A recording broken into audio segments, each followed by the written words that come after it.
এই গরমে বাইক চালান, তাহলে এই ভুলগুলো করবেন না। চলুন তাহলে জেনে নেওয়া যাক।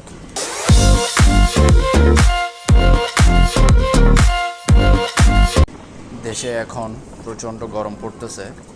বাইক চালানোর সময় নিজের শরীরের দিকে খেয়াল রাখা খুবই জরুরি। বাসা থেকে বের হওয়ার আগে পর্যাপ্ত পরিমাণ পানি পান করুন। হেলমেট অবশ্যই ব্যবহার করুন, তবে ভিতরটা পরিষ্কার রাখবেন। হালকা পাতলা পোশাক ব্যবহার করুন, এতে রোদ কম লাগবে আর বাতাস লাগবে। দীর্ঘ সময় যদি রোদে বাইক চালান, মাঝে মধ্যে ছায়ায় দাঁড়িয়ে বিশ্রাম নিন। সঙ্গে একটা পানির বোতল রাখুন। খালি পেটে বাইক চালাবেন না। অতিরিক্ত গরম অনুভব করলে জোর করে বাইক চালাবেন না।